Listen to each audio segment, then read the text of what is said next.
بسم اللہ الرحمن الرحیم۔ السلام علیکم۔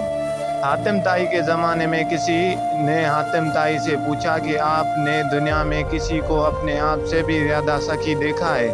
حاتم طائی نے جواب دیا، جی ہاں۔ ایک لکڑہارے کو ایک بار میں نے اپنے مہمانوں کے لیے 40 اونٹ ذبح کیے۔ دعوت عام تھی، جو آتا تھا پیٹ بھر کر کھاتا۔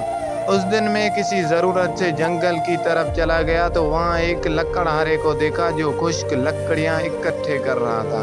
میں نے لکڑہارے سے کہا کہ تو آج یہ مشقت کیوں اٹھا رہا ہے؟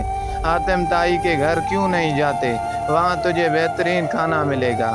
لکڑہارے نے میری یہ بات سنی تو بے پرواہی سے مجھے جواب دیا کہ جو شخص اپنی محنت سے پانی خوراک حاصل کر سکتا ہے وہ حاتم طائی کا احسان کیوں اٹھائے جو اپنی محنت سے کما سکتا ہے۔ وضاحت: حضرت سعدی رحمۃ اللہ علیہ نے اس حکایت میں محنت اور خودداری کی عظمت ظاہر کی ہے۔ حاتم طائی جو ہر دل عزیز اور کار خیر میں بڑا درجہ رکھتا تھا اور اپنی عظمت سے آگاہ بھی تھا، لیکن جب وہ اس خوددار اور محنتی لکڑہارے سے ملا تو حاتم طائی کو اس مقابلے میں اپنی ذات حقیر نظر آئی۔ دوستو، یہ تھی ہماری ویڈیو۔ آپ کو کیسے لگی اپنی رائے سے ضرور آگاہ کیجیے، اور اگر پسند آئی ہے تو اسے لائک اور شیئر ضرور کریں۔